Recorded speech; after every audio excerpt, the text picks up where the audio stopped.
advancing through what must seem like hell on earth. This is Rainbow Flat, an RFS crew incredibly calm, venturing through a tunnel of fire. We're about 400 metres still to go. At times the road disappears, obscured by smoke, until There's the house to the left. it too is just a shadow you can barely see. Just let you know we're in.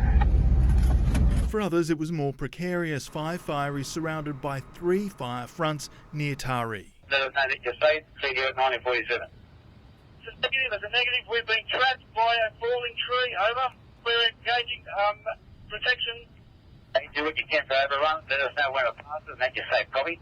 Thankfully, after activating sprinklers and other emergency measures, We are safe. We have got out. We are safe. Over.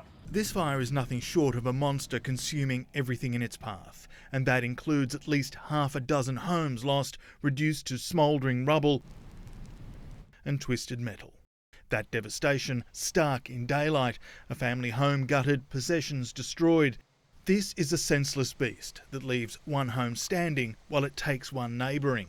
Resident and RFS volunteer David Kavanagh knows it all too well. It was quite frightening just how wide the fire front was, and it was wrapped around probably 270 degrees all around this area. It would just come through like a bomb, and it was just stand your ground and do your best. His home was one to survive. My family kept messaging me saying, get out, you're the only person left up there, don't be a hero, get out. But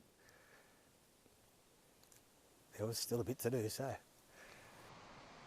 In a cruel twist though, as the volunteers were saving homes, there was no one to save theirs, the Rainbow Flat RFS station. By lunchtime, the fire front had moved from Rainbow Flat to Tallwoods, embers jumping ahead in swirling winds, putting properties at risk.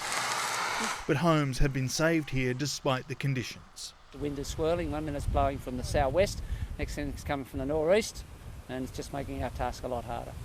Devastating. It's just, it just won't ease up. They put it out and it comes back again. At Old Bar, a quiet afternoon turned into this in a split second. Get out of it! Get out of it! At times it sounded more like a war zone just metres from the house. Every weapon was used in this battle, from hoses to buckets. But this was won by the ever-welcome cavalry.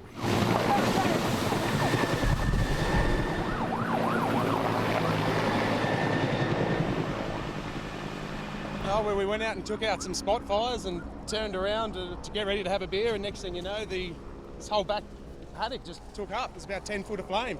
Thank gosh for those blasted helicopters. They're the sight for sore eyes, I'll tell you what. Without them, I don't think we would have been able to save that. They were not alone, embers causing spot fires near homes across Old Bar. And with RFS crews stretched, you do what you can with whatever you can, even when it's not your house.